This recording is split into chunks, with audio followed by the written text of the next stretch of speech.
Um ano depois da morte do meu marido, contratei uma empresa para reformar o antigo escritório dele. Justo quando eu acabava de chegar à igreja, o operário me ligou e disse: Senhora, preciso que a senhora venha ver o que encontramos, mas não venha sozinha. Traga seus 2 filhos. Saímos correndo para lá. Quando chegamos, meu coração quase parou com o que vi. Meu celular vibrou no exato momento em que o padre começou a consagrar a hóstia.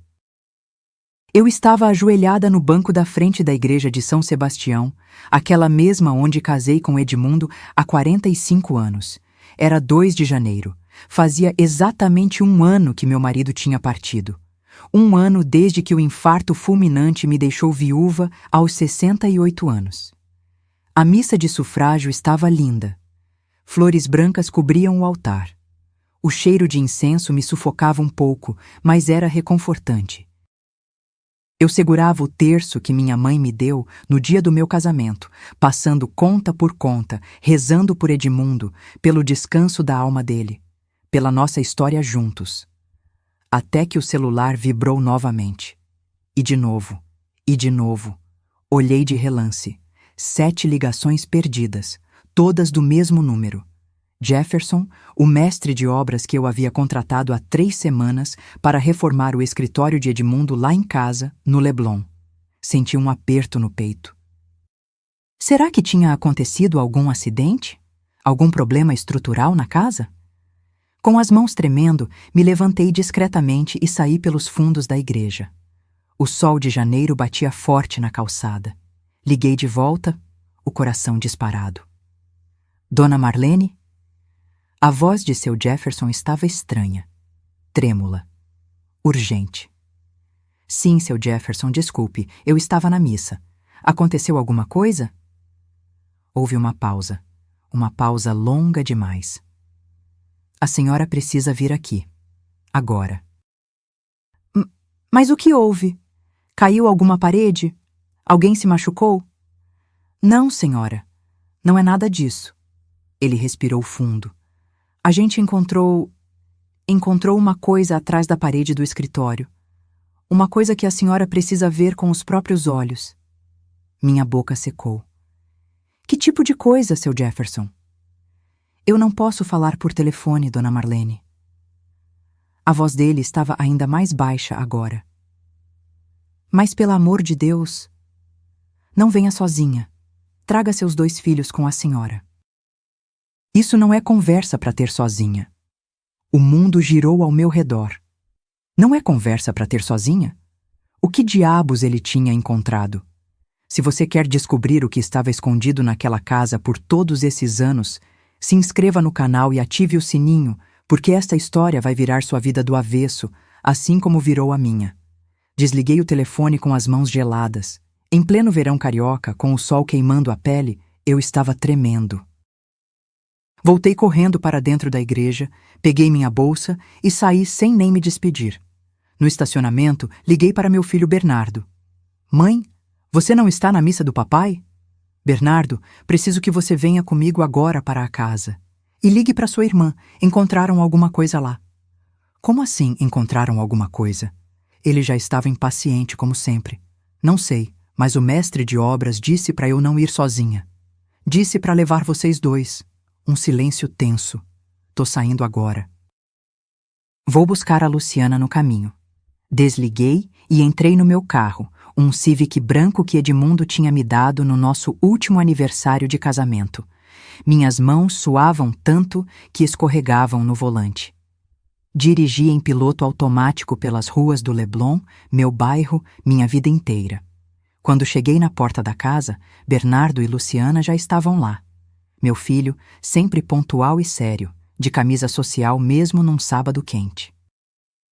Minha filha, de calça jeans e blusa leve, o cabelo preso num rabo de cavalo.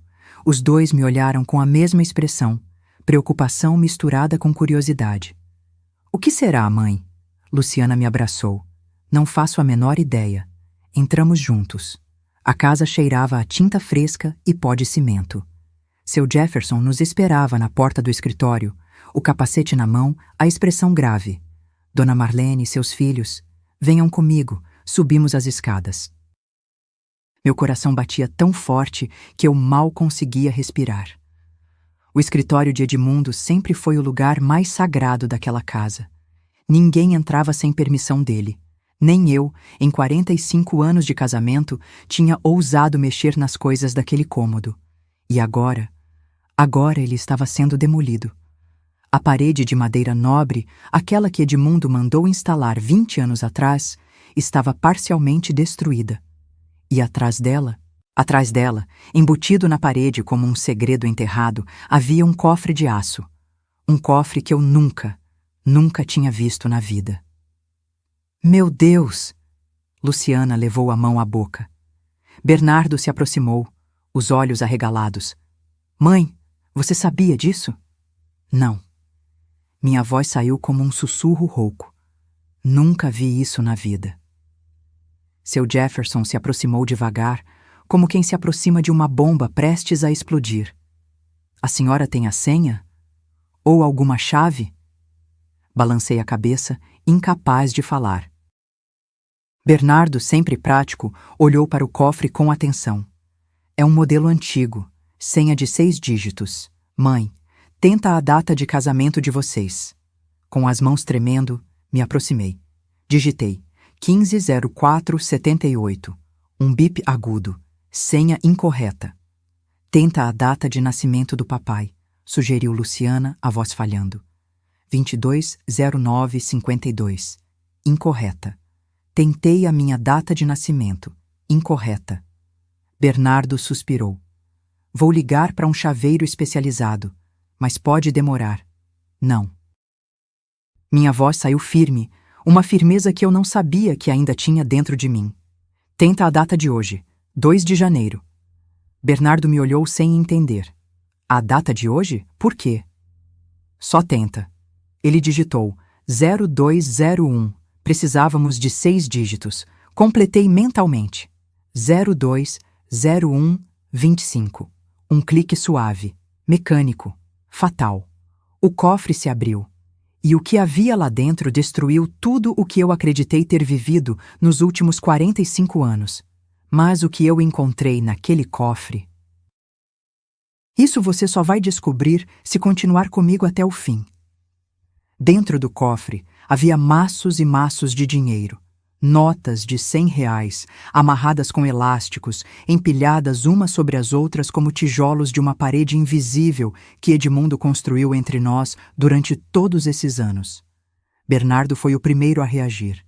Esticou a mão e pegou um dos maços, contando rapidamente com os dedos. Isso aqui são... pelo menos R$ 380 mil. Ele olhou para mim, os olhos arregalados. Em dinheiro vivo, não declarado, mas o dinheiro era só o começo. Eu me aproximei, as pernas bambas, e vi o que estava embaixo dos maços. Uma caixa de veludo verde musgo. Abri com dedos que não pareciam meus. Dentro, joias que eu nunca tinha visto. Um colar de pérolas legítimas, brincos de esmeralda, uma pulseira de ouro branco cravejada de diamantes pequenos. Nenhuma dessas peças era minha. Mãe, Luciana se aproximou, a voz engasgada. Essas joias não são minhas. Consegui dizer, a garganta apertada, como se alguém estivesse me estrangulando por dentro. Bernardo já estava remexendo mais fundo no cofre. Ele puxou uma pasta de couro marrom, desgastada pelo tempo. Dentro dela, documentos. Muitos documentos. Escrituras de imóveis.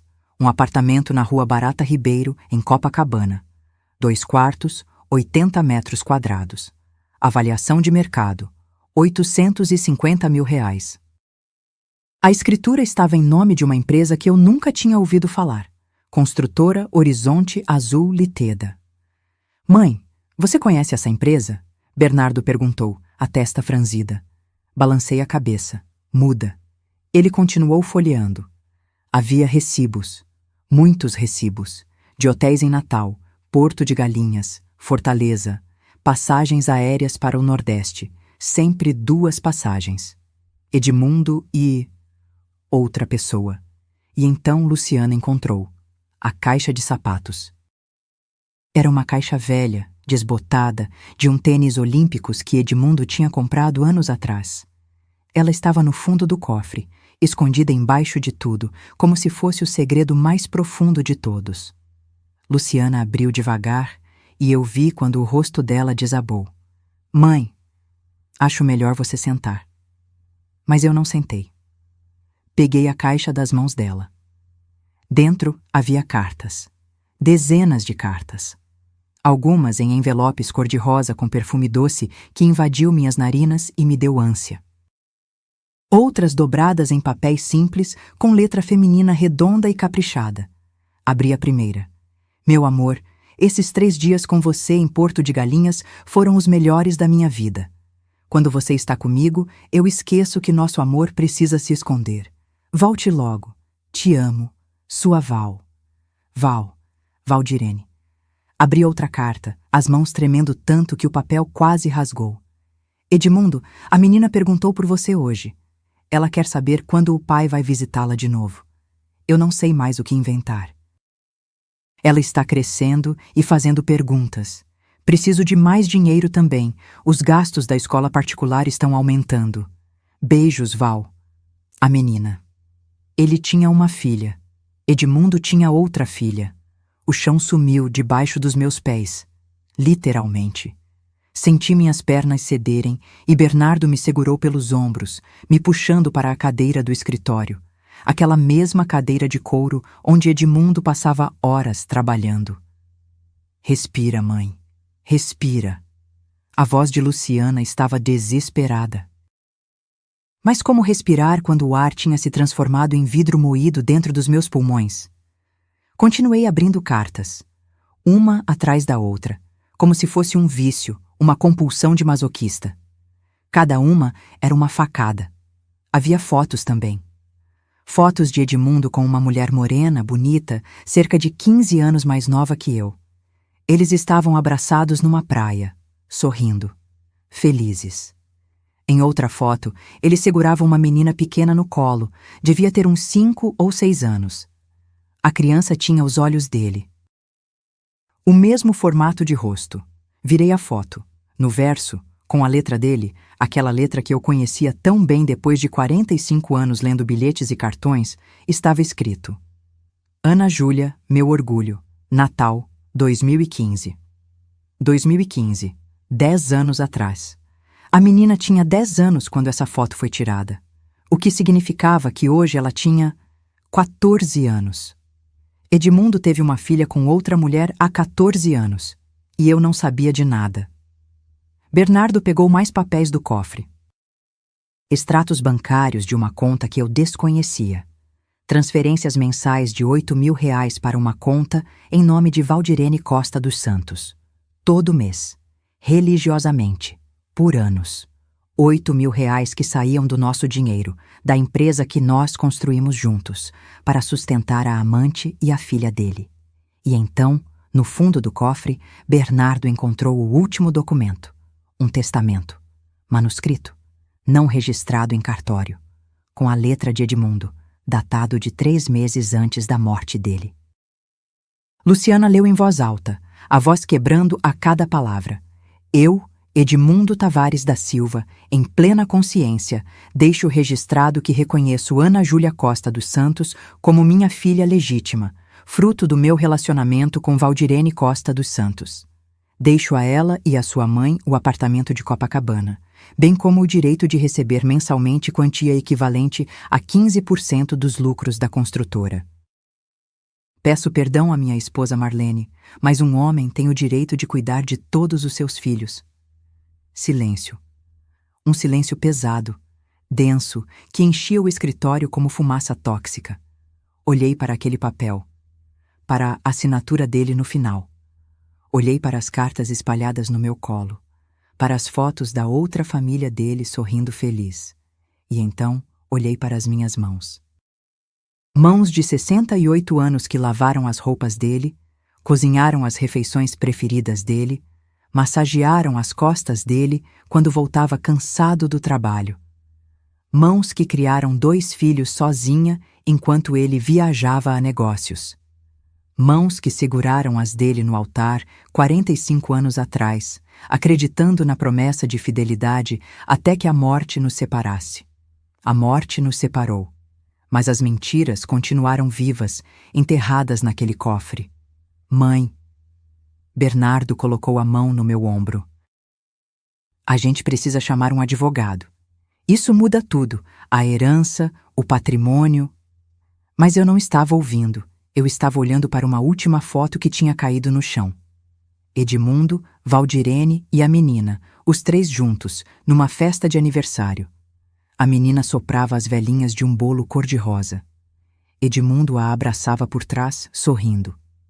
A data atrás da foto, 18 de março de 2023. 9 meses antes dele morrer. 9 meses antes de me deixar viúva, sozinha, chorando sobre o caixão dele, achando que tinha perdido o amor da minha vida. Mas descobrir a traição foi só o começo. O que eu ainda não sabia era que meu próprio filho já conhecia parte dessa verdade. E nunca me contou. Sentei naquela cadeira por horas. Não sei quantas. O sol entrou pela janela, atravessou o escritório e começou a se pôr. Bernardo e Luciana ficaram comigo o tempo todo, mas era como se eu estivesse sozinha dentro de uma bolha de vidro, onde só existiam eu e as ruínas do meu casamento. Fiquei olhando para aquelas cartas, para aquelas fotos, tentando entender quando tudo começou a desmoronar. Ou pior, quando tudo já estava desmoronado e eu simplesmente não percebi? Conheci Edmundo em 1975.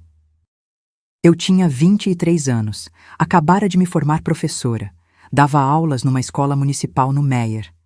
Ele tinha 26, era engenheiro recém-formado, trabalhava como autônomo em pequenas obras. Nos conhecemos num casamento de primos, dançamos a noite inteira ao som de Roberto Carlos e Erasmo. Ele tinha um sorriso que iluminava o rosto inteiro e um jeito confiante de falar sobre o futuro. Vou ter minha própria construtora um dia, Marlene. Vai ter meu nome na fachada. E você vai estar do meu lado para ver. E eu acreditei. Casei com ele 3 anos depois, na igreja de São Sebastião, com vestido de renda branca que minha mãe costurou durante 6 meses. Lua de mel em Petrópolis. 5 dias que foram os mais felizes da minha vida até então. Edmundo cumpriu a promessa. Em 1982, ele abriu a construtora Silva em Associados. Eu estava grávida de 7 meses do Bernardo. Lembro que ajudei a escolher o logo, fiz a contabilidade básica nos primeiros anos, atendia telefone, organizava documentos, trabalhava de casa enquanto amamentava o bebê, enquanto depois cuidava de 2 filhos pequenos. Abri mão da carreira. Pedi exoneração da prefeitura em 1985, quando Luciana nasceu, e Edmundo disse que a empresa estava crescendo, que precisava de mim dedicada à família. Você é a base de tudo, Marlene. Sem você aqui, eu não consigo construir nada lá fora. E eu acreditei. Passei 30 anos sendo a base invisível, criando os filhos sozinha enquanto ele trabalhava até tarde, organizando as festas de fim de ano da construtora, cumprimentando clientes, sorrindo nas fotos institucionais, esperando ele chegar das viagens de negócios sempre com presentes, perfume importado, chocolate suíço, uma blusa bonita. As viagens começaram nos anos 2000. Primeiro eram curtas, 3 ou 4 dias. Depois foram ficando mais longas. 1 semana em Recife para fechar um contrato, 10 dias em Natal para acompanhar uma obra, 15 dias em Fortaleza para um projeto grande. Eu nunca desconfiei. Por que desconfiaria? Edmundo sempre ligava todo dia, mandava fotos de obras, reclamava do calor, do trânsito, da comida do hotel. Voltava cansado, reclamando que queria era ficar em casa, que essas viagens estavam matando ele. Agora eu entendia. As viagens estavam matando ele, de felicidade. Porque ele não estava em hotéis de trabalho. Estava com ela, com Valdirene, construindo outra vida, outra família, outro mundo onde eu não existia. Peguei uma das cartas de novo. Reli. Amor, O apartamento de Copacabana ficou lindo com os móveis novos. Ana Júlia adorou o quarto dela. Disse que quando crescer quer morar sempre aqui com a gente. Estou ansiosa para o seu retorno na próxima semana. Vou fazer aquela moqueca que você adora. Moqueca. Edmundo sempre disse que detestava moqueca. Durante 45 anos, nunca fiz moqueca em casa porque ele dizia que o cheiro de peixe cozido dava enjoo nele. Mentira. Mais uma mentira numa pilha infinita de mentiras. Olhei para os extratos bancários que Bernardo tinha espalhado sobre a mesa. Transferências de R$ 8.000 por mês. Todo dia 15, religiosamente, por 14 anos. Fiz as contas na cabeça. 8.000 vezes 12 meses. 96.000 por ano. Vezes 14 anos. R$ 1.344.000. Mais de R$ 1 milhão que saíram da empresa que nós construímos juntos, do suor do meu trabalho invisível para sustentar a família paralela dele. Enquanto eu economizava em tudo, reutilizava embalagens, comprava roupa em promoção, cozinhava em casa em vez de pedir comida. Precisamos ser responsáveis com o dinheiro, Marlene, ele dizia. A empresa tem altos e baixos, precisamos guardar para o futuro. E eu guardava, enquanto ele gastava em outra mulher, em outra filha, em outro lar. Levantei da cadeira. Minhas pernas estavam dormentes. Caminhei até a janela do escritório, olhei lá para fora. O Leblon estava acendendo as luzes da noite. Famílias jantando, casais passeando, vida acontecendo como se nada tivesse mudado. Mas para mim, tudo tinha mudado. Virei para os meus filhos. Eu preciso saber de tudo. Tudo mesmo. Quero que vocês contratem investigador, advogado, contador. Quero cada detalhe dessa outra vida que seu pai tinha. Bernardo assentiu, sério. Vou ligar para o Maurício, ele é especialista em direito de família, e conheço uma investigadora particular muito boa. Faça isso. Minha voz estava estranha, firme, gelada. Não parecia minha. Quero saber quantas propriedades existem, quanto dinheiro foi desviado, quem mais sabia. Tudo. Luciana me abraçou, chorando baixinho. Mãe, eu sinto tanto. Não sinta. Afastei ela com delicadeza. Sentir não vai mudar nada. Agora eu preciso de verdades. Verdades completas. Peguei minha bolsa e comecei a descer as escadas. Antes de sair do escritório, virei uma última vez. Olhei para a cadeira de couro onde Edmundo se sentava todas as noites, para a estante de livros que ele nunca leu, para o quadro na parede com a frase motivacional que ele adorava: família é onde a vida começa e o amor nunca acaba. Arranquei o quadro da parede e joguei no chão. O vidro estilhaçou em 1000 pedaços. Família é onde a vida começa e o amor nunca acaba? Falei para o vazio. E seu mentiroso, seu covarde, e saí daquele escritório sabendo que nunca mais voltaria a entrar ali. Mas eu ainda não sabia que a pior traição não veio de Edmundo. Veio de dentro da minha própria casa. E quando descobri quem mais estava escondendo segredos, aí sim meu mundo terminou de desabar. Naquela noite não dormi. Nem tentei. Fiquei sentada na varanda da minha casa, aquela varanda onde tomei café da manhã com Edmundo durante 45 anos, olhando para o jardim que eu mesma plantei árvore por árvore. O jasmim manga exalava perfume doce no ar quente de janeiro. Antes, aquele cheiro me acalmava. Agora, só me dava náusea. Meu celular tocou às 7 da manhã. Bernardo. Mãe, preciso falar com você. Estou indo aí com a Priscila. Priscila, a esposa dele. Advogada corporativa, sempre impecável, sempre com aquele sorriso de quem está calculando algo. Eu nunca tinha conseguido me aproximar dela de verdade nesses 8 anos de casamento. Ela era educada, cordial, mas distante. Como se estivesse sempre medindo quanto cada palavra custava. Eles chegaram às 8 horas, Bernardo de terno, num domingo de manhã, e Priscila com um vestido social preto, pasta de couro debaixo do braço. Pareciam vir para uma reunião de negócios, não para consolar uma mãe destroçada. Luciana chegou logo depois, de chinelo e camiseta larga, os olhos inchados de tanto chorar. Sentamos na sala de estar. A mesma sala onde comemoramos natais, aniversários, onde Edmundo e eu recebíamos amigos aos domingos. Agora, aquele espaço parecia um tribunal. Bernardo começou antes mesmo de eu servir o café. Mãe, a Priscila e eu passamos a noite analisando a situação.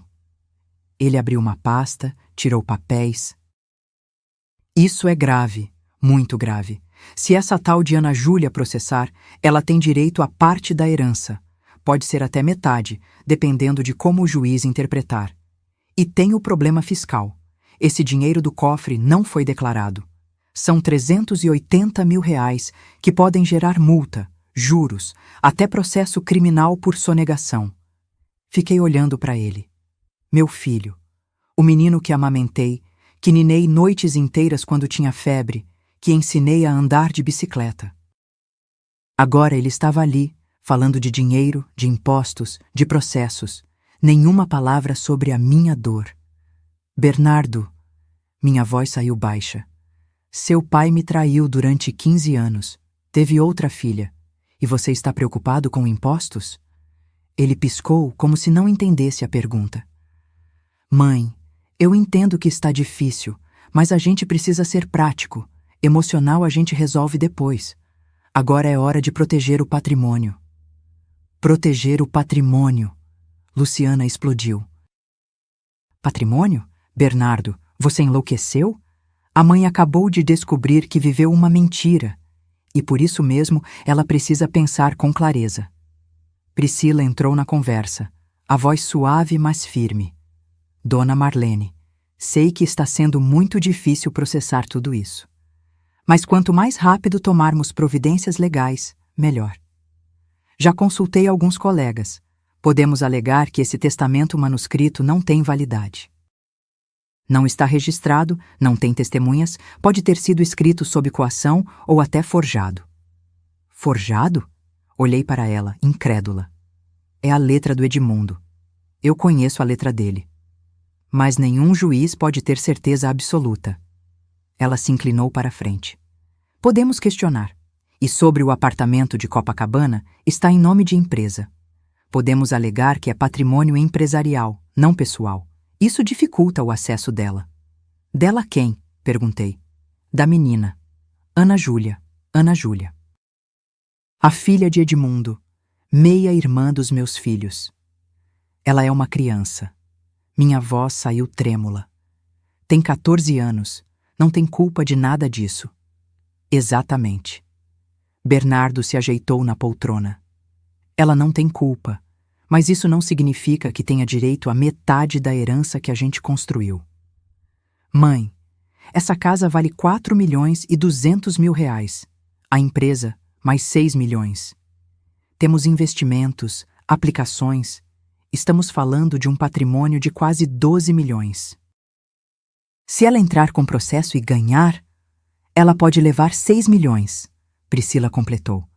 Metade de tudo, 6 milhões. Eles estavam calculando quanto uma criança de 14 anos poderia roubar deles. Olhei para Luciana. Ela estava com a cabeça entre as mãos, chorando baixinho.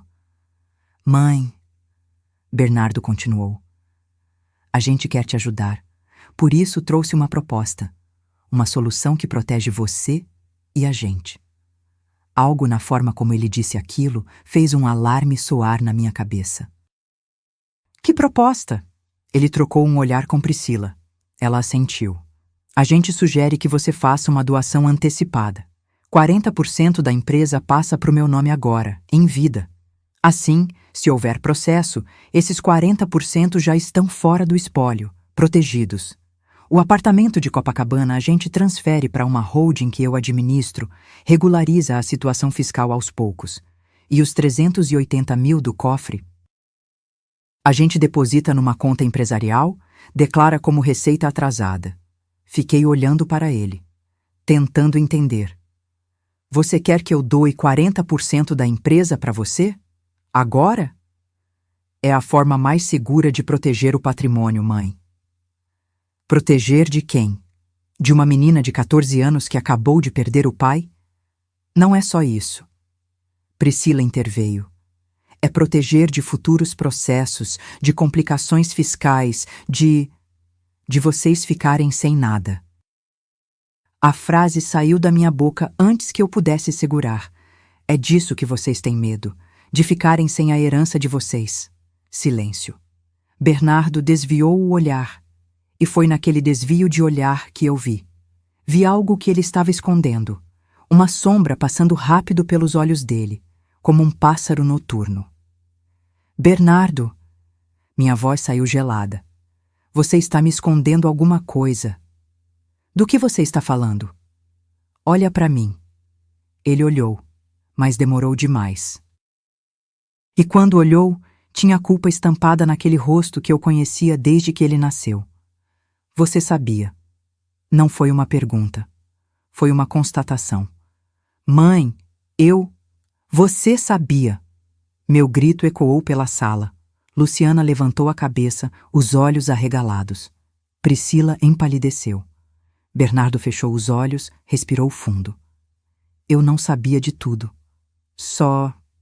O papai me contou sobre uns investimentos externos. 6 meses antes de morrer. Disse que tinha aplicações fora da empresa, que era melhor manter discreto por questões fiscais. Eu achei estranho, mas ele disse que ia regularizar, que era só questão de tempo. Nunca imaginei que tinha outra família. Completei. Você sabia que seu pai estava desviando dinheiro e não me contou. Eu não sabia para que era o dinheiro, mas sabia que existia. Levantei da cadeira.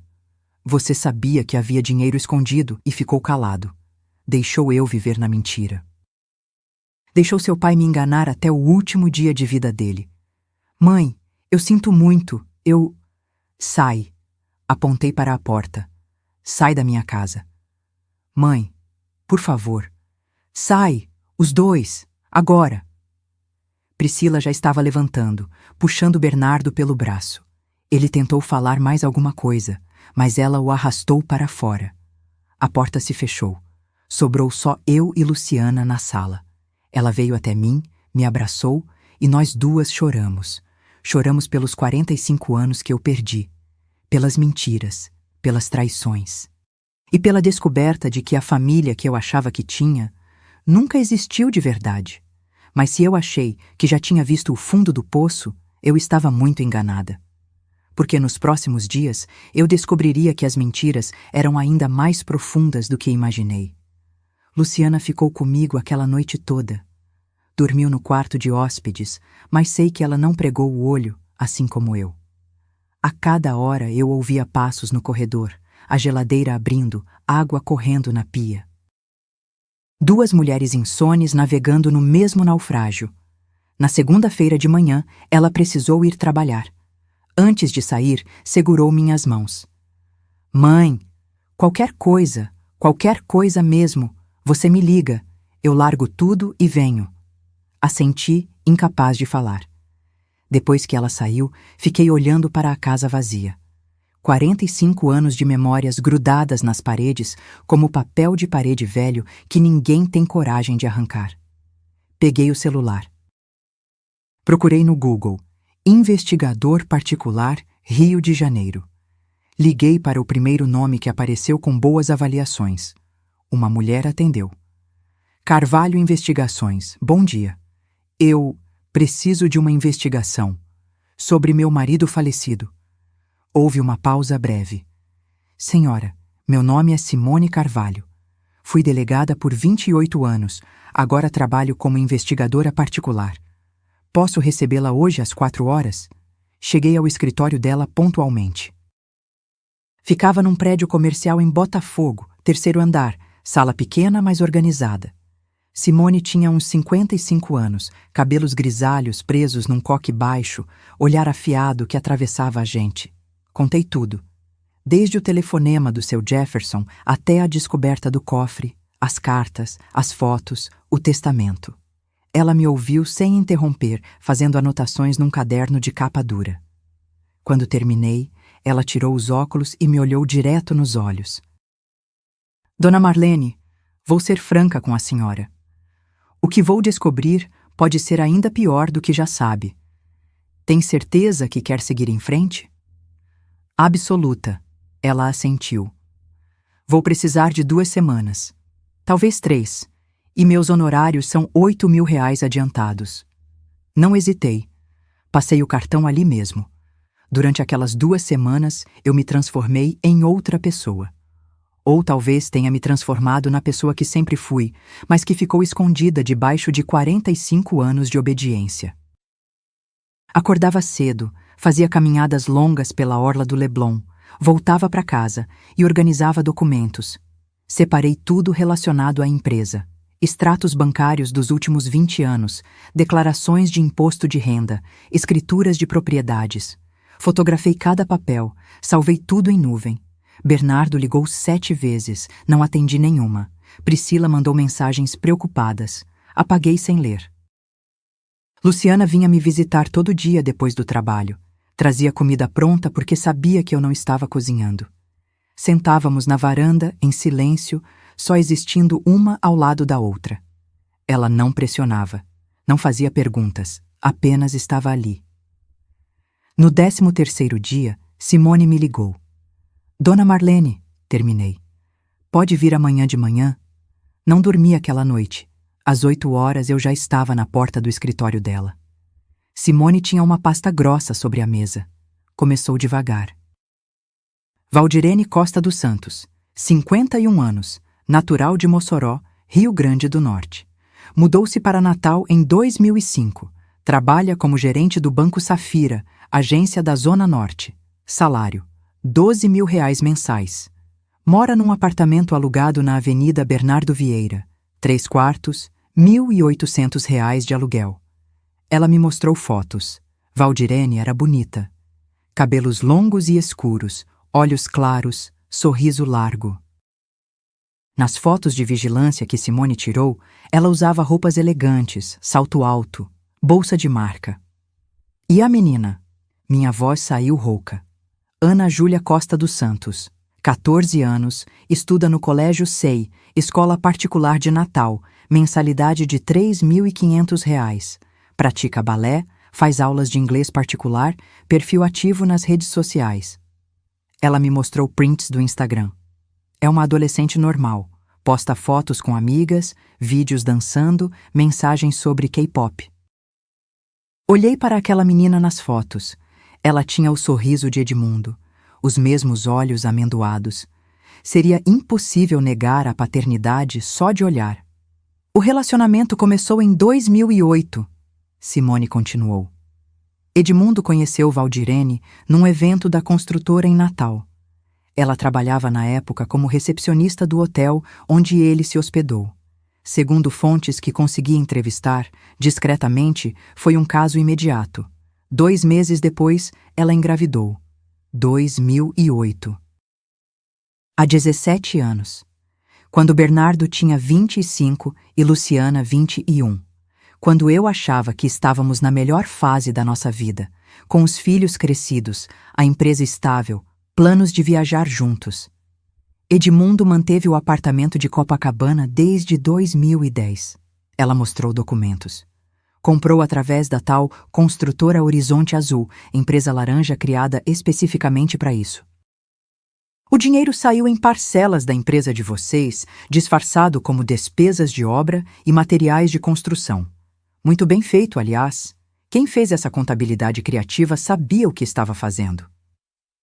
Quanto foi desviado no total? Simone respirou fundo. Em 15 anos?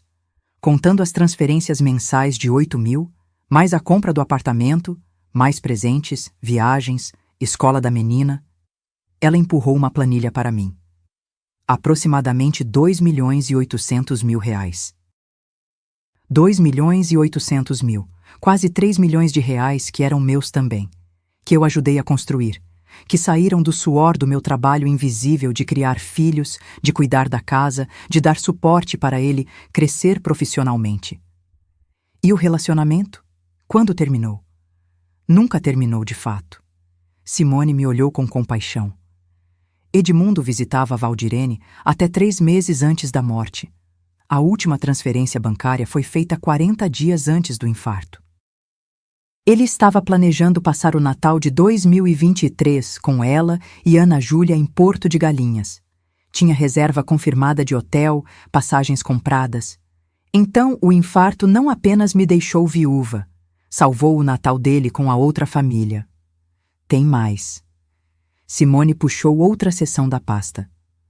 Sobre seu filho Bernardo. Meu estômago revirou. Seu marido conversou com Bernardo 6 meses antes de morrer. Foi um almoço no restaurante Olympe, dia 12 de junho de 2023. Consegui confirmar com o funcionário que os atendeu. A conversa foi longa, tensa. Seu filho saiu visivelmente abalado. Edmundo contou sobre Valdirene? Não. Contou sobre os investimentos externos, sobre dinheiro guardado fora dos livros contábeis. Pediu sigilo. Disse que eventualmente ia regularizar tudo. E o Bernardo aceitou ficar calado. Sim. Simone fez uma pausa. Mas tem algo pior. Pior. Sempre tinha algo pior. Priscila, sua nora, ouviu parte da conversa. Bernardo contou para ela naquela mesma noite. Tenho confirmação de uma amiga próxima dela que relatou ter ouvido Priscila comentando sobre esqueletos no armário da família numa festa, 3 meses depois. O ar faltou nos meus pulmões. Priscila sabia, não de tudo, mas sabia que havia dinheiro escondido. E quando apareceu na minha casa com aquela proposta de proteger o patrimônio, ela já estava jogando o jogo dela. Quer que eu continue investigando? Simone perguntou. Sim. Minha voz estava firme agora, gelada. Quero tudo sobre a Priscila, tudo mesmo. Finanças, relacionamentos, trabalho, tudo que conseguir em uma semana. Ela sorriu. Um sorriso fino de quem reconhece uma mulher pronta para a guerra. Vai custar mais 5.000. Não me importo com o preço. Me levantei. Quero munição. E munição foi exatamente o que consegui. Porque quando você tira tudo de uma mulher, o casamento, a confiança, a dignidade, você cria alguém sem mais nada a perder. E pessoas sem nada a perder são as mais perigosas. Uma semana depois, Bernardo me ligou. Estava diferente. A voz tinha aquela suavidade forçada de quem ensaiou o discurso antes de fazer a ligação. Mãe, sei que você está brava comigo, mas a Priscila sugeriu um jantar aqui em casa. Pra gente conversar com calma, em família. A Luciana também vai. Por favor, mãe, a gente precisa resolver isso. Quase recusei. Mas então pensei na pasta que Simone tinha me entregado 2 dias antes. Pensei nas informações que agora eu carregava como cartas escondidas na manga. Que horas? 8 da noite, sexta-feira. Estarei aí. Quando cheguei ao apartamento deles em Ipanema, 300 metros quadrados com vista para o mar, comprado com a ajuda financeira de Edmundo 5 anos atrás, Priscila me recebeu na porta. Ela estava impecável, vestido bege de alfaiataria, cabelo liso caindo perfeitamente nos ombros, unhas feitas, maquiagem discreta. Sorriu aquele sorriso que nunca chegava aos olhos. Sogra, que bom que veio! Entre, por favor. A mesa estava posta com louça fina, taças de cristal, velas acesas, como se fosse um jantar romântico, não uma emboscada familiar. Luciana já estava lá, sentada no sofá da sala, as pernas cruzadas, o rosto fechado. Quando me viu, levantou e me abraçou forte. Mãe, eu vim porque o Bernardo insistiu, mas se você quiser ir embora, a gente vai embora juntas. Está tudo bem. Apertei a mão dela. Vamos ouvir o que eles têm a dizer.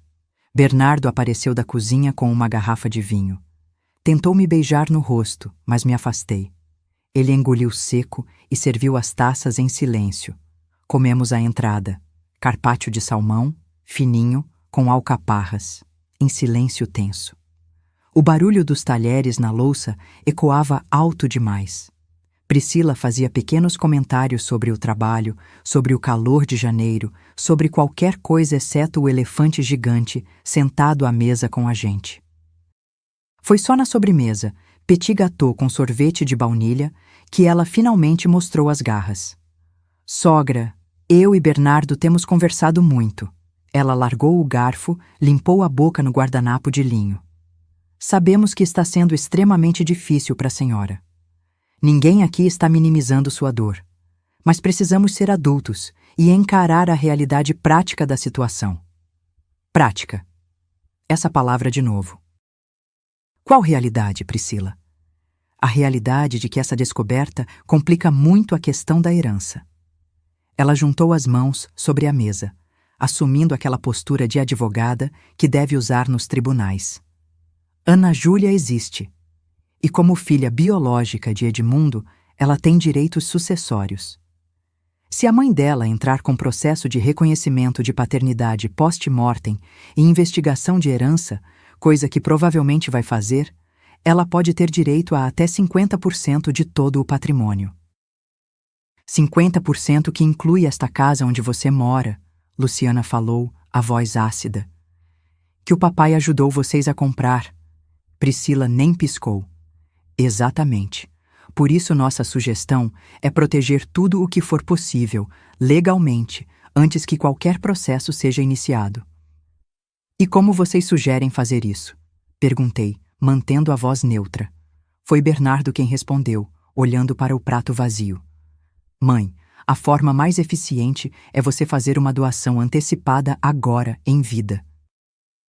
Passa 40% da empresa para o meu nome. Assim essa parte já está fora do inventário futuro, protegida de qualquer contestação. É como se eu já tivesse recebido minha herança.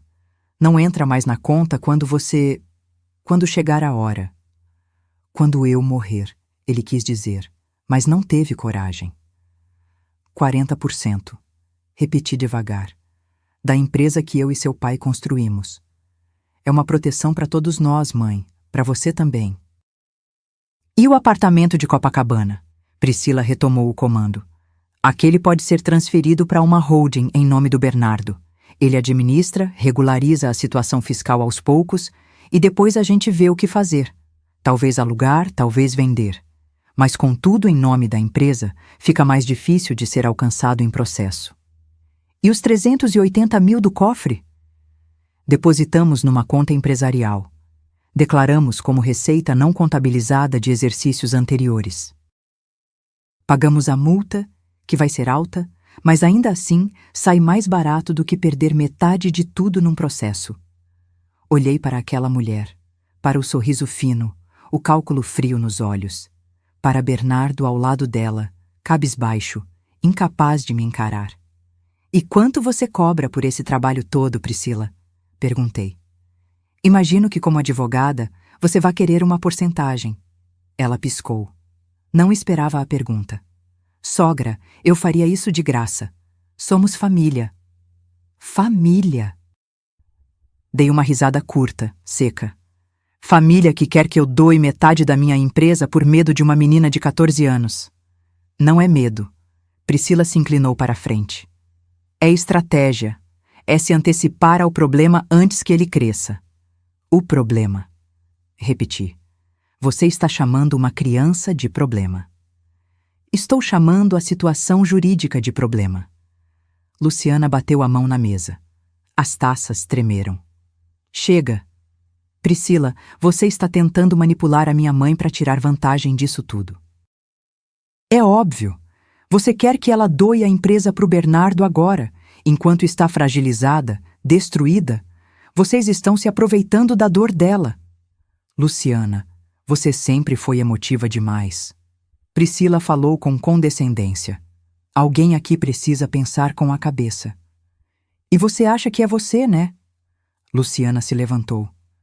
A advogada esperta que vai salvar todo mundo? Eu estou tentando salvar o patrimônio da família, sim. Algo que alguém precisa fazer, já que você parece interessada só em abraçar e chorar. O veneno na voz dela era palpável agora.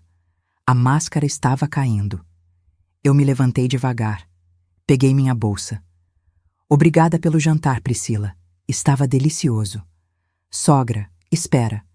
Ela se levantou também. A senhora vai pensar na proposta? Vou pensar, sim. Olhei diretamente nos olhos dela. Vou pensar muito, e virei para Bernardo. Você sabe que eu te amo, filho. Sempre vou amar. Mas hoje, olhando para você, eu não sei se te conheço.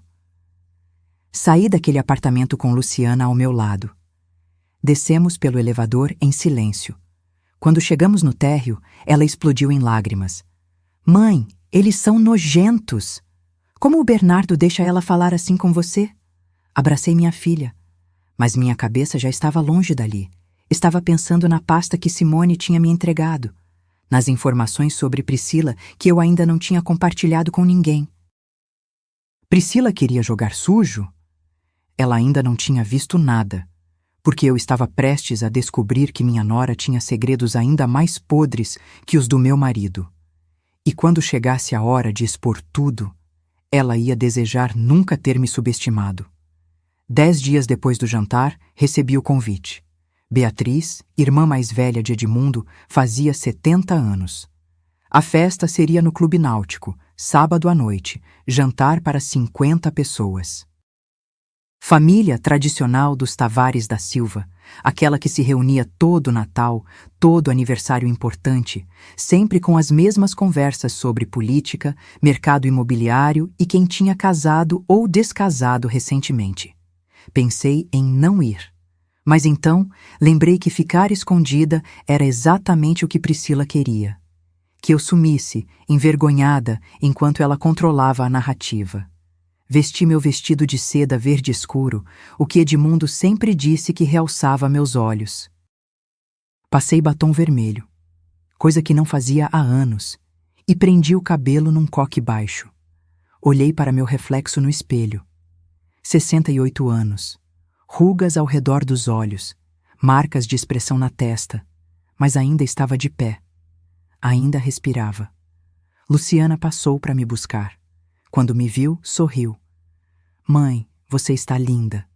Estou de armadura, respondi. Chegamos ao clube às 8h15. O salão estava decorado com flores amarelas e brancas, as cores favoritas de Beatriz. Mesas redondas com toalhas de linho creme, taças de cristal refletindo a luz dos lustres. Música ambiente, aquela MPB suave que toca em todo evento de família. Beatriz me recebeu com um abraço apertado. Marlene, minha querida, como você está? Seguindo, Bia. Um dia de cada vez. É isso mesmo. Edmundo foi cedo demais, mas deixou um legado lindo. Vocês construíram tanto juntos? Sorri. Não tinha energia para desmanchar a ilusão dela também. A mesa principal tinha 25 lugares. Eu estava entre Luciana e tio Heitor, irmão mais novo de Edmundo. Do outro lado da mesa, Bernardo e Priscila. Ela estava radiante. Vestido vermelho justo, decote discreto, mas calculado, cabelo solto em ondas perfeitas. Sorria para todo mundo, distribuía elogios, se comportava como a nora perfeita. O jantar começou.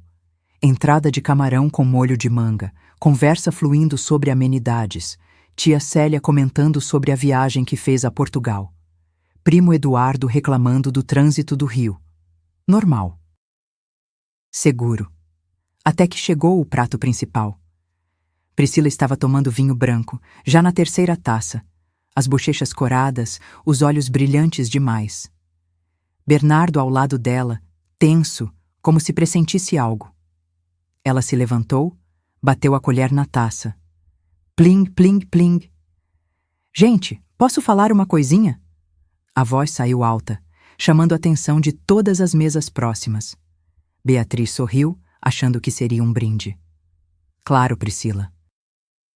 Eu só queria dizer que é maravilhoso estar aqui, celebrando a vida da tia Bia, com toda essa família incrível. Ela fez uma pausa dramática. Ainda mais depois de tudo que essa família passou recentemente, né? O som ao redor começou a diminuir. Pessoas prestando atenção. Priscila... Bernardo sussurrou, tentando puxá-la de volta para a cadeira. Ela ignorou. Porque não é fácil, gente. Não é fácil para ninguém quando os segredos de anos vêm à tona. Olhou diretamente para mim. Né, Marlene? Meu sangue gelou. Descobrir depois de 45 anos de casamento que seu marido tinha outra vida, outra família, deve ser devastador. Silêncio absoluto. 25 pares de olhos viraram para mim. Senti o calor subir pelo pescoço, pelo rosto. Minhas mãos apertaram o guardanapo no colo com tanta força que minhas unhas furaram o tecido. Priscila, não é hora nem lugar para isso. Luciana se levantou. Por que não? Priscila deu de ombros, fingindo inocência. Somos todos família aqui. Não tem segredo entre família, né? E todo mundo vai ficar sabendo de qualquer jeito. Melhor vir de nós mesmos. Beatriz estava pálida. Do que você está falando? Você não contou para tia, Marlene? Priscila inclinou a cabeça, voz doce como veneno. Sobre o cofre que encontraram na reforma? Sobre as cartas de amor? Sobre a filha que o Edmundo teve com outra mulher? Gaspes ao redor da mesa. Tio Heitor largou o garfo. Tia Célia levou a mão à boca. Isso é verdade, Marlene? Beatriz me olhou, os olhos marejados. Abri a boca. Nenhum som saiu. Priscila continuou, agora em tom conspiratório, como se estivesse contando fofoca de novela. 15 anos de relacionamento paralelo. Uma menina de 14 anos. Dinheiro desviado da empresa. Apartamento em Copacabana. É uma loucura, né? Ela tomou mais um gole de vinho. Mas fazer o quê? Homem é assim mesmo. Quando não encontra em casa o que precisa, a frase ficou no ar como uma nuvem tóxica. Não encontra em casa. Ela estava insinuando que a culpa era minha, que Edmundo traiu porque eu falhei como esposa. Senti as lágrimas queimarem atrás dos olhos, mas não caíram. Não aqui. Não na frente deles. Me levantei. As pernas tremiam tanto que precisei apoiar na mesa.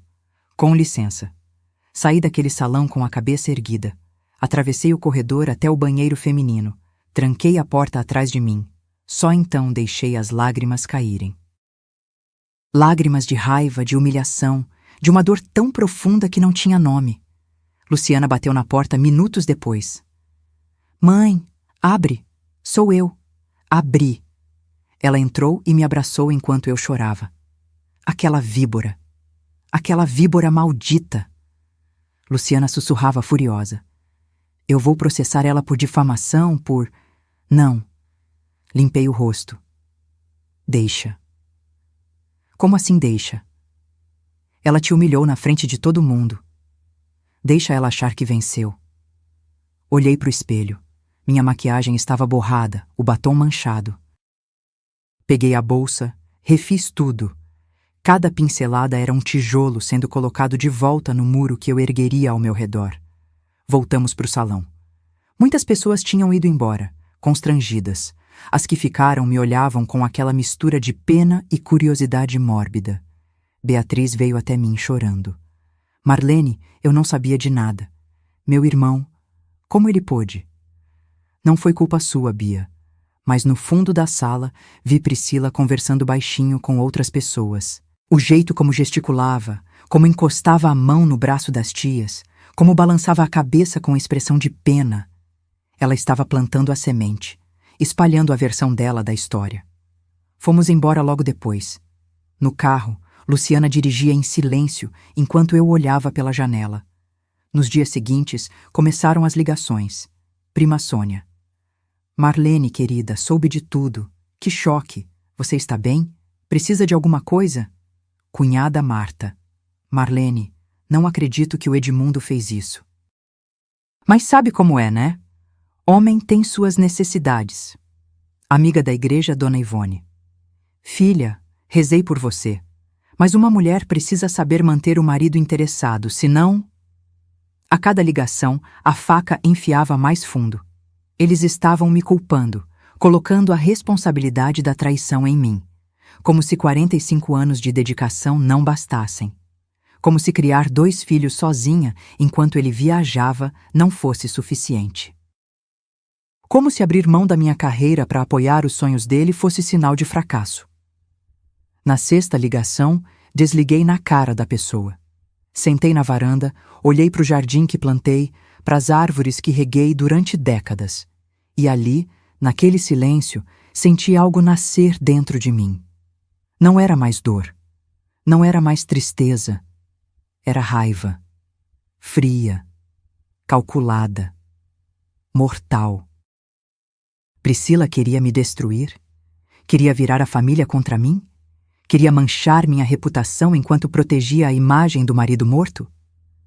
Ela ia descobrir com quem estava mexendo, porque a mulher que entrou naquela festa envergonhada não era a mesma que saiu.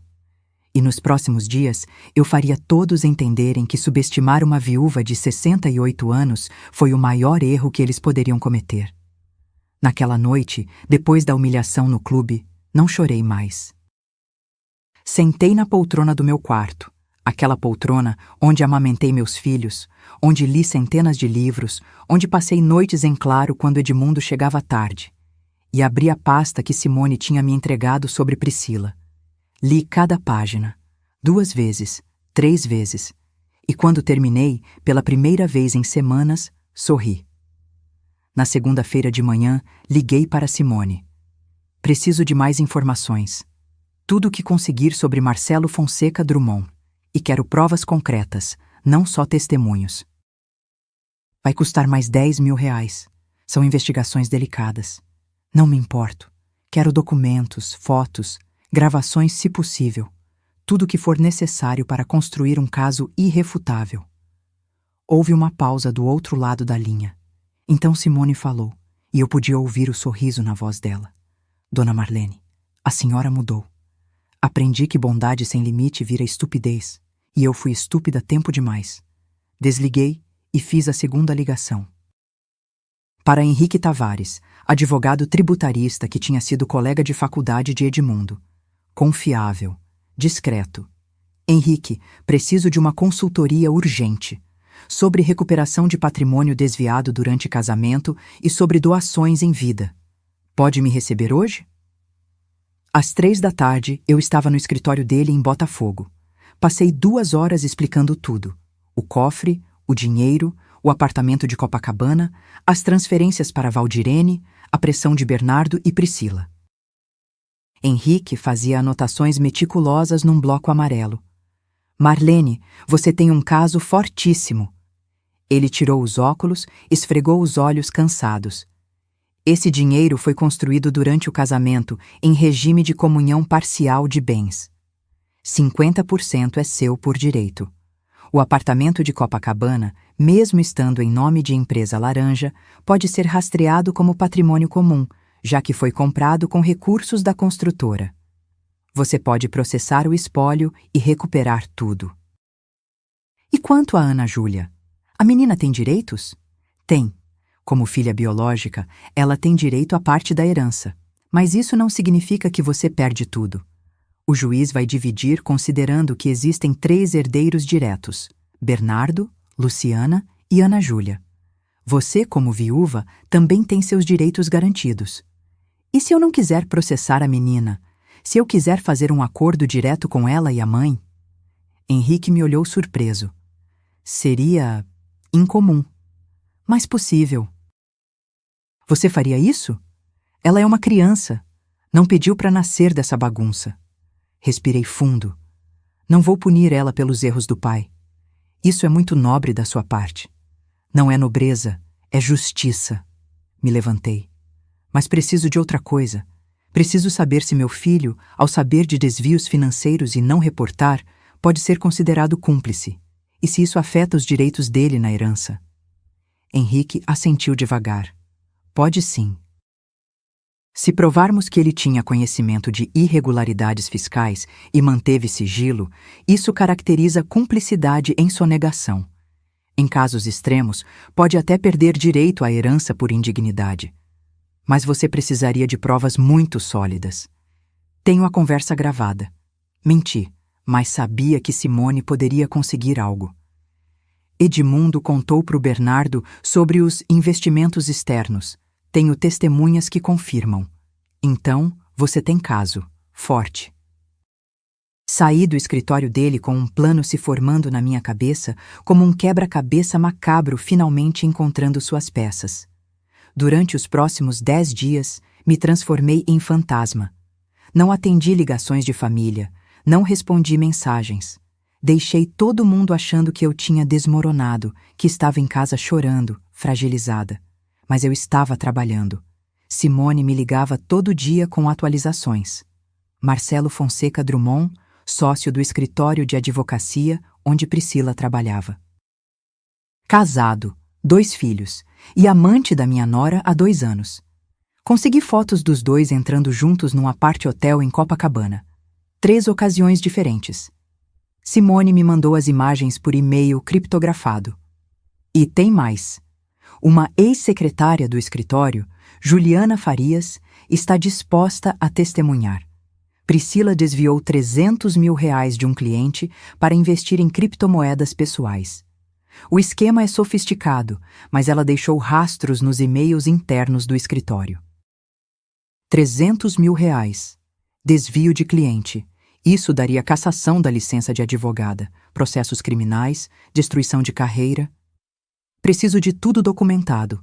Cópias dos e-mails, extratos bancários, depoimento formal da Juliana. Vou precisar de mais uma semana. Você tem. Enquanto Simone trabalhava, eu preparava o segundo movimento. Liguei para Valdirene. Sim, para a amante do meu marido. Consegui o número dela através de um dos recibos do cofre. Disquei com o coração disparado, sem saber se ela atenderia. Atendeu no 3º toque. Alô? A voz era suave. Nordestina. Nenhuma agressividade. Valdirene? Meu nome é Marlene. Marlene Tavares da Silva.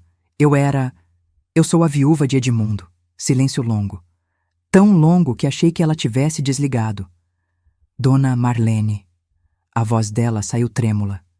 Eu não sei o que dizer. Não precisa dizer nada, só preciso que me ouça. Respirei fundo. Eu sei de tudo. Das cartas, do apartamento, da Ana Júlia. Sei que meu marido manteve vocês duas durante 14 anos. Eu sinto muito. Ela estava chorando. Eu juro, eu não sabia que ele era casado no início. Quando descobri, já estava grávida, e ele prometeu que ia se separar, que... Eu sei, interrompi. Não tinha paciência para ouvir a história clássica. Não liguei para brigar. Liguei para fazer uma proposta. Proposta? Quero conversar pessoalmente. Você, eu e Ana Júlia. Sem advogados, sem brigas. Só 3 mulheres tentando resolver a bagunça que um homem deixou. A senhora quer conhecer a Ana Júlia? Quero resolver isso de forma civilizada. Sua filha tem direitos, mas eu também tenho. E diferente do que minha família está tentando fazer, eu não vou processar uma criança por ter nascido. Ela soluçou do outro lado da linha. A senhora é diferente do que eu imaginava. Você também, admiti. Pensei que fosse me odiar. Ou desligar na minha cara. Como eu poderia odiar a senhora? A voz dela quebrou. Eu fui a outra. Eu destruí seu casamento. Não. Edmundo destruiu. Edmundo mentiu para mim e mentiu para você. Nós duas fomos enganadas, cada uma do seu jeito. Marcamos de nos encontrar na semana seguinte. No Rio, num café discreto no Flamengo. Desliguei o telefone sentindo algo estranho. Não era paz, não era perdão, mas era alívio. Como se um peso gigante tivesse saído dos meus ombros. Na sexta-feira, Simone me entregou a pasta final sobre Priscila. Era grossa, completa, devastadora. Li cada página com a atenção de um general estudando mapa de guerra. E então comecei a planejar o jantar. O jantar onde eu colocaria todas as cartas na mesa. Onde cada mentira seria exposta. Onde cada traidor descobriria que mexer com uma mulher de 68 anos foi o maior erro da vida deles. Enviei os convites numa quarta-feira. E-mail formal para Bernardo e Priscila. Jantar de reconciliação familiar. Sábado, 20 horas, em minha casa. Precisamos conversar como adultos. Ligação para Luciana. Filha, vai ter um jantar sábado. Preciso que você venha e confie em mim. E um convite inesperado para tia Beatriz, tio Heitor e mais 8 parentes próximos da família Tavares. Gostaria de esclarecer alguns mal-entendidos recentes. Conto com a presença de vocês. O último convite foi o mais difícil. Liguei para Valdirene. Preciso que você e Ana Júlia venham ao Rio no sábado. Vou pagar passagem e hotel. É importante. Dona Marlene, eu não sei se é boa ideia. A menina está assustada, ela... Valdirene, confie em mim. Nada de ruim vai acontecer com sua filha, eu prometo. Mas ela precisa estar aqui. Vocês duas merecem conhecer a verdade completa. Houve silêncio. Então, ela suspirou.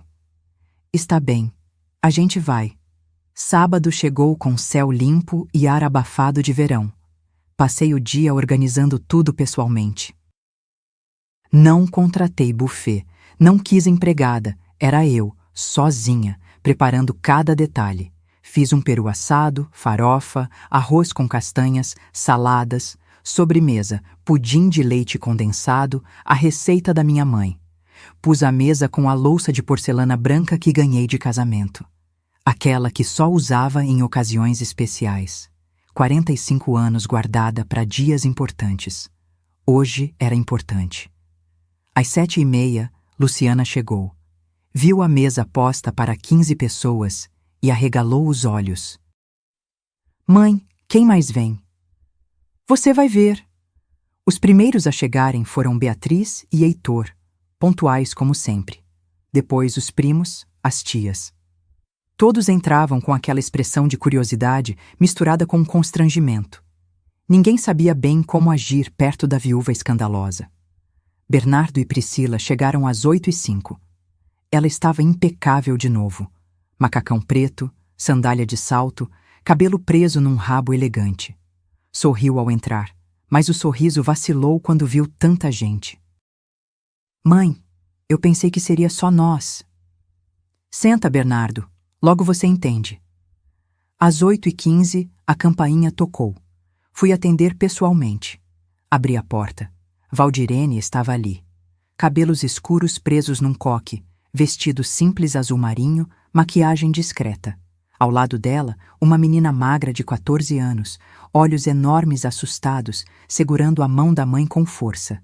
Ana Júlia, a filha de Edmundo. Ela tinha o rosto dele. Os mesmos olhos amendoados, a mesma boca. Era impossível negar. Entrem, por favor. Minha voz saiu firme. Quando entramos na sala de jantar, o silêncio foi imediato.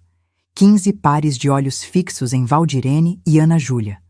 Bernardo se levantou tão rápido que a cadeira quase tombou. Mãe, o que é isso? Senta. Mas o que essas... Eu disse. Senta. Algo no meu tom fez ele obedecer. Priscila estava pálida. As tias cochichavam entre si. Luciana me olhava sem entender, mas percebi confiança nos olhos dela. Gente, quero apresentar vocês. Falei para a sala toda. Esta é Valdirene Costa dos Santos e sua filha, Ana Júlia. Elas vieram de Natal especialmente para este jantar. Beatriz levou a mão ao peito. Marlene, vamos jantar primeiro. Depois conversamos. Sentei Valdirene e Ana Júlia perto de mim, do outro lado da mesa. A menina estava tremendo. Coloquei a mão sobre a dela, apertei de leve. Respira. Está tudo bem. Servimos os pratos em silêncio pesado. O som dos talhes na louça ecoava alto demais. Ninguém falava. Todos comiam mecanicamente, olhando de soslaio para Valdirene, para a menina, para mim. Foi só na sobremesa que ergui minha taça de água. Quero agradecer a presença de todos. Sei que têm sido semanas difíceis para nossa família. Segredos vieram à tona. Verdades dolorosas foram reveladas. Priscila tomou um gole grande de vinho. Bernardo olhava para o prato. Mas hoje eu quis reunir vocês aqui porque descobri que as mentiras eram ainda maiores do que eu imaginava. E achei que todos mereciam conhecer a verdade completa. Respirei fundo. Edmundo, meu marido, teve um relacionamento de 15 anos com Valdirene. Ana Júlia é filha dele. Isso todo mundo aqui já sabe, graças a Priscila ter feito questão de espalhar no aniversário da Beatriz. Priscila engasgou com o vinho. Mas o que nem todo mundo sabe é que Edmundo desviou mais de 2.800.000 reais da nossa empresa ao longo desses anos. Coloquei uma pasta sobre a mesa. Tenho extratos bancários, recibos, transferências, tudo documentado. Heitor se inclinou para a frente. 2 milhões? Exatos. Que eram 50% meus, já que construímos a empresa juntos. E que, segundo meu advogado, podem ser recuperados legalmente. Bernardo abriu a boca, mas eu levantei a mão. Não terminei. Também descobri que meu filho Bernardo sabia de parte desses desvios 6 meses antes da morte do pai. E ficou calado. Mãe, eu não sabia de tudo. Ele se levantou. Mas sabia de algo. E não me contou. Isso se chama cumplicidade, Bernardo. Segundo meu advogado, pode te fazer perder direitos na herança por indignidade. O rosto dele perdeu toda a cor. E tem mais. Olhei diretamente para Priscila. Minha nora aqui, que estava tão preocupada em proteger o patrimônio, também tem seus segredos. Priscila ficou imóvel, como uma estátua de sal. Priscila mantém um relacionamento extraconjugal há 2 anos com Marcelo Fonseca Drummond, sócio do escritório dela. Empurrei fotos pela mesa. Priscila e um homem entrando num apart-hotel, abraçados num restaurante, beijando-se num estacionamento. Tenho 17 fotografias, 3 testemunhas e mensagens de WhatsApp que uma ex-secretária salvou antes de ser demitida. Bernardo pegou uma foto, olhou, largou como se queimasse. Mas a parte mais interessante, continuei, a voz gelada, é que a Priscila desviou 300 mil reais de um cliente do escritório. Usou informações privilegiadas para investir em criptomoedas em nome dela. Tenho os e-mails internos, tenho os extratos, tenho tudo. Priscila se levantou, o rosto vermelho. Isso é mentira, é difamação. É? Joguei uma segunda pasta na mesa. A OAB vai receber cópia disso na segunda-feira, junto com os clientes lesados. Boa sorte explicando. Ela olhou para Bernardo buscando apoio. Ele estava olhando para ela como se nunca a tivesse visto antes. Bernardo, eu posso explicar. Você me traiu. A voz dele saiu quebrada. E ainda roubou? Não foi assim. Sai da minha frente!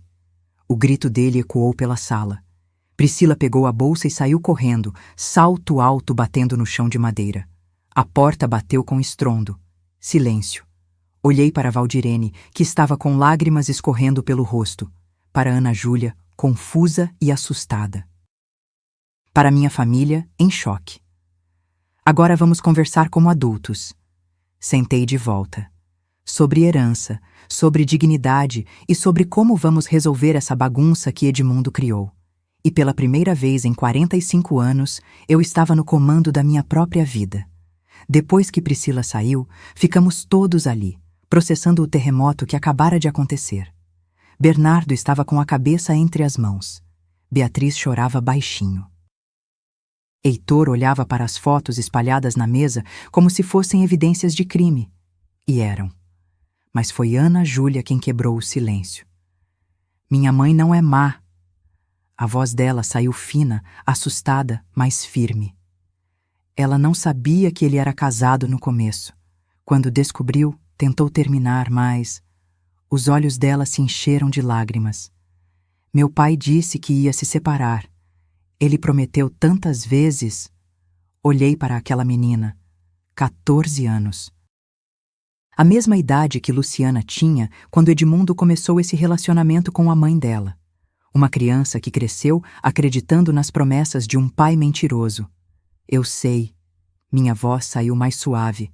Não estou brava com você, Ana Júlia, nem com sua mãe. Estou brava com Edmundo. Ele enganou nós todas. Valdirene soluçou, cobrindo o rosto com as mãos. Dona Marlene, eu juro que nunca quis destruir sua família. Quando descobri que ele era casado, eu já amava ele. E tinha a Ana Júlia no meu ventre. Eu tentei me afastar, mas ele sempre voltava, sempre convencia, sempre prometia. Para. Levantei a mão. Não precisa se explicar. Eu sei como Edmundo era. Convincente. Charmoso. Ele tinha um jeito de fazer você acreditar que o céu era verde se ele quisesse. Luciana se aproximou da Ana Júlia.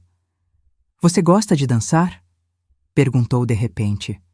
A menina piscou, confusa com a mudança de assunto. Gosto, faço balé. Eu também fazia quando tinha sua idade. Luciana sorriu, um sorriso triste, mas genuíno. Você é minha irmã. Eu não escolhi isso, você não escolheu isso, mas é o que é, e não vou punir você pelos erros do nosso pai. Ana Júlia começou a chorar. Luciana a abraçou, e ali, naquela sala de jantar, vendo minhas duas filhas, porque era isso que elas eram agora, abraçadas, senti algo se partir e se reconstruir dentro de mim ao mesmo tempo. Olhei para Bernardo. Ele finalmente levantou a cabeça, os olhos vermelhos. Mãe, eu sinto muito. Eu deveria ter contado. Eu sabia que tinha algo errado, mas o papai me convenceu de que era só questão fiscal, que ia regularizar tudo. Eu fui covarde. Foi. Concordei, sem suavizar. Você escolheu proteger seu pai em vez de me proteger. Escolheu o dinheiro em vez da verdade. Eu sei, e vou ter que viver com isso. Vai mesmo. Respirei fundo. Mas você ainda é meu filho. E diferente do seu pai, eu não abandono minha família. Só não espere que as coisas voltem a ser como antes. Ele assentiu, enxugando os olhos. Virei para a mesa toda. Agora vamos resolver isso direito. Puxei papéis da minha bolsa. Conversei com meu advogado. O apartamento de Copacabana vale R$ 850 mil. Os 380 mil do cofre somam 1.230 mil. Metade disso é legalmente meu, porque foi construído durante meu casamento. A outra metade pertence ao espólio e deve ser dividida entre os 3 filhos de Edmundo, Bernardo, Luciana e Ana Júlia. Ana Júlia arregalou os olhos. Mas eu não quero causar problema. Não é problema. É direito. Olhei para ela e depois para Valdirene. Vocês têm 2 opções.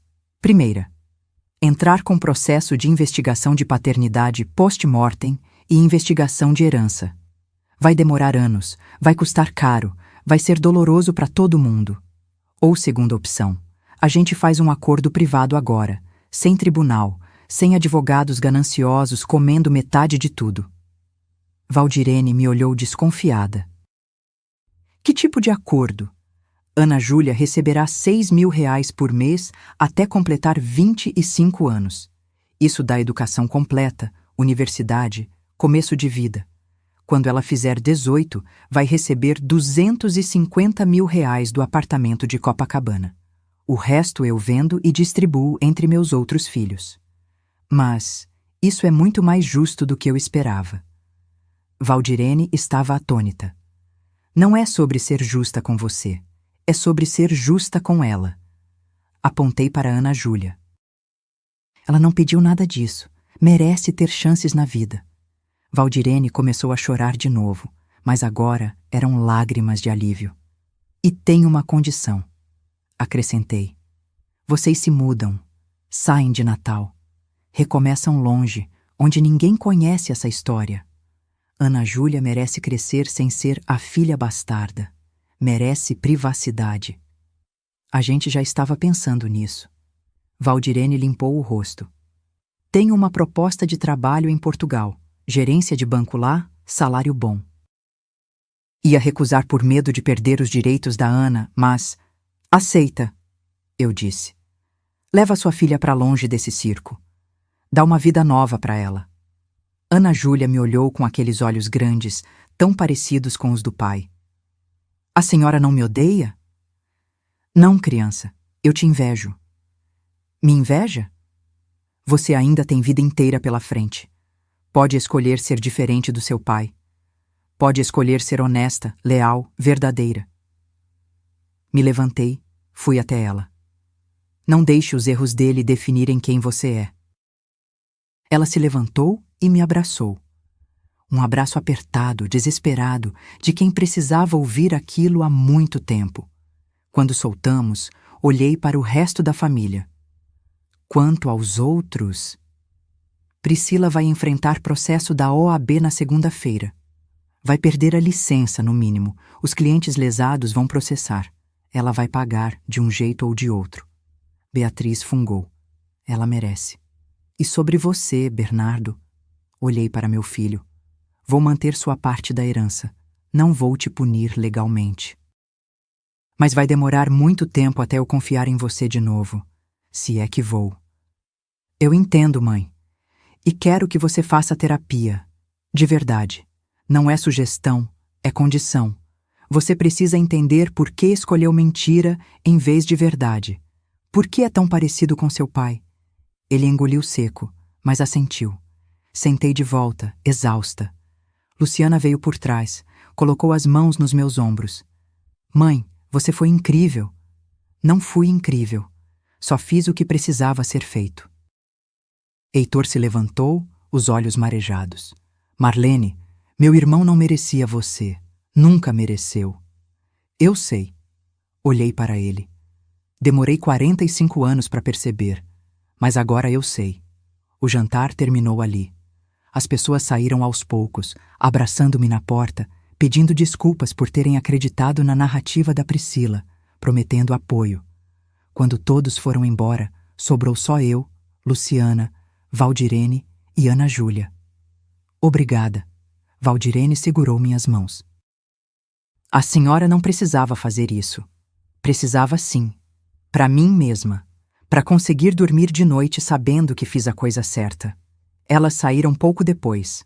Promessa de manter contato, de mandar notícias de Portugal, de deixar Ana Júlia conhecer as raízes brasileiras quando estivesse pronta. Luciana ficou comigo, ajudando a lavar a louça em silêncio. Mãe, ela me olhou. O que você vai fazer agora? Olhei ao redor da minha casa. 45 anos de memórias. Algumas boas, muitas ruins, todas misturadas. Agora? Sorri. Agora eu vou viver para mim. E pela primeira vez em quase meio século, eu não estava mentindo. 6 meses depois. Estou sentada no jardim de inverno que construí onde antes era o escritório de Edmundo. Mandei derrubar aquela parede de madeira nobre, arranquei o carpete escuro, quebrei as prateleiras cheias de livros que ele nunca leu. No lugar, vidro, muita luz. Plantas pendentes em vasos de cerâmica que eu mesma pintei nas aulas de arte que comecei a frequentar às terças e quintas. O sol de julho entra forte pelas janelas. Luciana está sentada ao meu lado, tomando chá de camomila. Os 2 netos dela, Cauã, de 6 anos, e Nina, de 4, brincam no tapete aos nossos pés com blocos de montar coloridos. Vovó, olha o castelo que eu fiz. Cauã ergue uma torre torta que desmorona segundos depois. Ele ri, constrói de novo. Olho para aquela criança e vejo resiliência, cair e levantar, simples assim. Meu celular vibra, mensagem de Valdirene, de Portugal. Dona Marlene, a Ana Júlia passou no teste de admissão da Escola de Dança de Lisboa. Obrigada por tudo. Um dia vou conseguir retribuir. Respondo, já retribuiu. Está criando uma menina honesta. Isso basta. 6 meses. Parece uma vida inteira. Priscila perdeu a licença da OAB por 2 anos. Enfrenta 3 processos de clientes lesados. O último que soube, estava trabalhando como consultora freelance, ganhando 1/4 do que ganhava antes. Bernardo pediu divórcio 40 dias depois daquele jantar. Não por causa da traição. Isso ele até tentou perdoar. Foi pelo roubo. Eu posso entender fraqueza, mãe, ele me disse, mas desonestidade? Isso eu não consigo engolir. Irônico, vindo dele. Mas pelo menos está aprendendo. Bernardo faz terapia toda semana. Me liga aos domingos, conversa sobre o que descobriu sobre si mesmo, sobre os padrões que herdou do pai sem perceber. Ainda não voltamos a ter a relação de antes. Talvez nunca voltemos. Mas existe um fio frágil se reconstruindo entre nós. Lento, doloroso, real. Vendi o apartamento de Copacabana por R$870 mil. Depositei 250 mil numa poupança em nome de Ana Júlia, que ela receberá aos 18. O resto dividi entre Bernardo e Luciana, partes iguais. Justiça. Os 380 mil do cofre? Declarei tudo. Paguei a multa absurda de R$120 mil por sonegação. Doeu no bolso, mas valeu pela paz de consciência. E doei R$100 mil para o Instituto Acolher, abrigo para mulheres vítimas de violência doméstica e abuso psicológico. Porque eu entendo agora que traição é violência, manipulação é violência, mentira sistemática é violência. Reformei a casa inteira. Tirei tudo o que lembrava Edmundo. Os quadros que ele escolheu, as poltronas de couro que ele amava, até o lustre da sala de jantar que ele fez questão de comprar num leilão. Doei tudo. Pintei as paredes de cores claras, bege, branco gelo, cinza pérola. Comprei plantas, muitas plantas. Enchi a casa de vida verde, de oxigênio novo. E comecei a pintar. Descobri que tenho jeito para aquarela. Paisagens abstratas, nada muito elaborado. Mas é meu.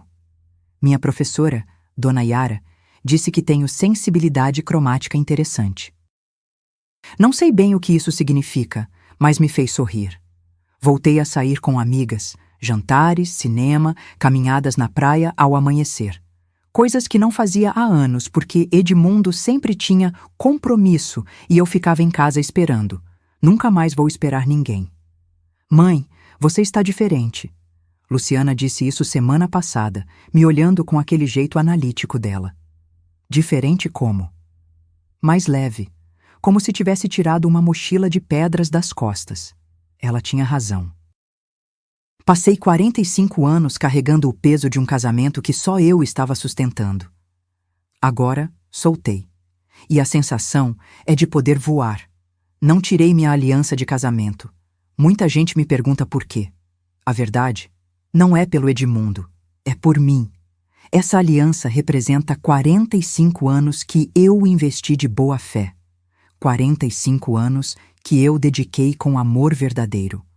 45 anos da minha vida que foram reais, mesmo que as dele fossem mentira. Não vou apagar minha própria história por causa das traições dele. Olho pela janela do jardim de inverno. Lá fora, o jasmim-manga que plantei 20 anos atrás está florindo. Branco, perfumado, vivo. Vovó, você está feliz? Nina pergunta de repente, aqueles olhos castanhos curiosos fixos em mim. A pergunta me pega desprevenida. Feliz? Penso sobre isso. Sobre dor, sobre traição, sobre humilhação, sobre descobrir que tudo o que você acreditou era mentira. Sobre ter que reconstruir sua identidade aos 68 anos. E então penso sobre liberdade, sobre escolhas, sobre acordar de manhã e decidir como vai ser seu dia, sem precisar agradar ninguém, sem precisar ser quem esperam que você seja. Sabe, Nina? Pego a mão pequena dela. Estou ficando feliz. Não cheguei lá ainda, mas estou no caminho. E é verdade. Não vou mentir dizendo que não dói. Dói. Tem dias que acordo e ainda sinto o peso da traição, a vergonha de ter sido enganada durante tanto tempo. Tem noites que choro sozinha, lembrando de momentos que achei que eram especiais e agora sei que eram vazios. Mas também tem dias que acordo e olho para o espelho e vejo uma mulher que sobreviveu, que não se deixou destruir, que impôs limites, que buscou justiça, que protegeu os inocentes mesmo quando doía. Uma mulher que aprendeu, aos 69 anos, que nunca é tarde para recomeçar. Que perdoar não significa esquecer, significa libertar-se do peso do rancor. Que amor próprio não é egoísmo, é sobrevivência. Que você pode amar alguém por décadas e ainda assim não conhecê-lo de verdade.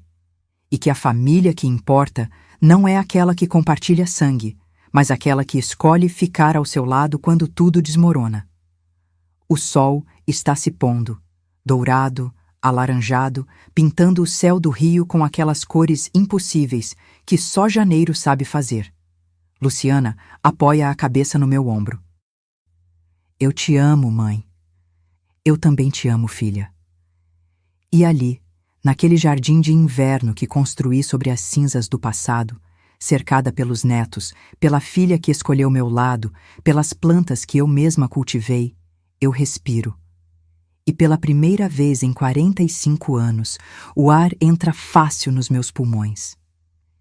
Esta é a história de Marlene, mas poderia ser a história de qualquer uma de nós. Porque todas nós, em algum momento, precisamos escolher: deixar as traições nos destruírem ou usar os cacos para construir algo novo, mais forte, mais nosso. Se esta história tocou seu coração, deixe nos comentários de onde você está assistindo. Conta pra mim, você já precisou recomeçar depois de uma grande dor? Já descobriu forças que não sabia que tinha? Quero ler sua história também. E se você gostou, deixa seu like e se inscreve no canal para não perder as próximas histórias de vida, coragem e recomeço. Porque todo mundo merece saber que é possível se levantar, não importa quantas vezes a vida te derrube. Até a próxima história. E lembre-se, você é mais forte do que imagina.